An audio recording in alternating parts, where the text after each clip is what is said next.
Hello video game junkies, it's Trevor Clark. I'm back. I apologize, I've been gone for a while. My MacBook broke, so I haven't been able to bring you guys new reviews or videos. Thank you for sticking with me here and waiting for me to come back, and we'll go ahead and just pop right back into this, and we're going to start with the 3DS review like I had promised originally. Granted, most of you have already seen what the 3DS is capable of, but if you haven't, I'll go ahead and try to discuss everything in great detail so that way you're aware of everything the 3DS can do, and hopefully I might cover a few things that you weren't aware of. I'm going to go ahead and break up the 3DS review that I'm doing here into 3 parts. I'll try to upload a video each day, if not sooner than that. And the first part I'm going to just cover what the 3DS has on the outside, like the way that it's set up. Second video, I want to kind of go over some details about the 3DS. You know, maybe how it works, battery life, things of that nature. And the third one, I want to show you everything that comes installed with the 3DS. So for the first review, I'm going to go ahead and show you, as you can see here, this is the 3DS. It is on a charging dock, which it does come with. Thankfully, they're not like Apple and selling this separately for $50. So that's a nice little feature right here, is a charging dock, which of course it just pops right in there. And it does work well enough that you can just pop it open and still play with the dock on, and everything is accessible. So, kind of a nice little feature. So let's discuss the 3DS. Let's slide this bad boy out of the way. And as you can see, here's the 3DS. It is just like any of the other DSs that Nintendo has made. You come to expect this. Let's go ahead and discuss some of the different things. We'll start here on the front. This is following the path like the DSi, where we no longer have the Game Boy Advance slot. Here you can see our power light if it's in sleep mode, charging mode.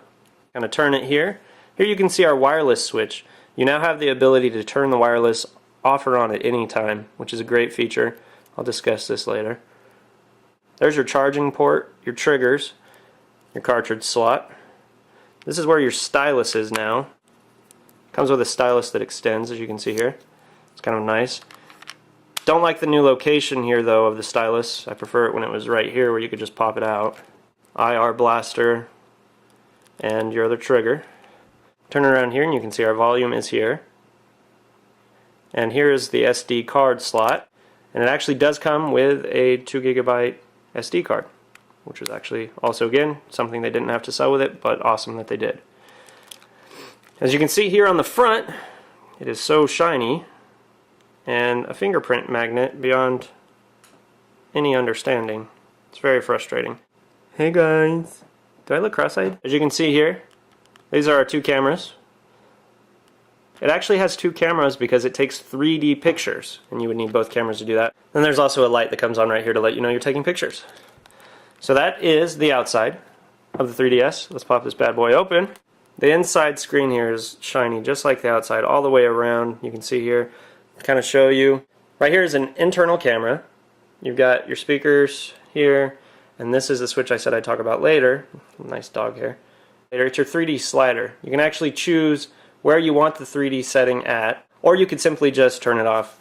Now, the 3D effect is obviously a selling point for the Nintendo 3DS, but the games still look great without the 3D. We now have the addition of a thumbstick, which I highly love. I would have loved to see 2 thumbsticks. You've got your D-pad, your original A, B, X, Y buttons. Right here are you have a home button, so you can navigate to the home menu, because it's much like the Wii, where you have a home menu. Your start, select, and the power button, which is here now. Don't really like the placement of that, because that is where the start and select was on the old DS's, and during gameplay I've actually tried to pause the game and hit the power button. Thankfully it doesn't shut it off. It asks you if you want to put it into sleep mode, but I really don't like that location. So, as you can see there, that is a 3DS. So it's not that different. There's a few new features. It's a good looking console. Way too shiny and way too much of a fingerprint magnet. Very annoying. So that's everything for that. You guys can go ahead and join me hopefully tomorrow, and I'll put a link here if the video is already up, and you can click to go see part 2. Make sure to hit the subscribe button above this video on YouTube and stay up to date with Trevor Clark's latest videos.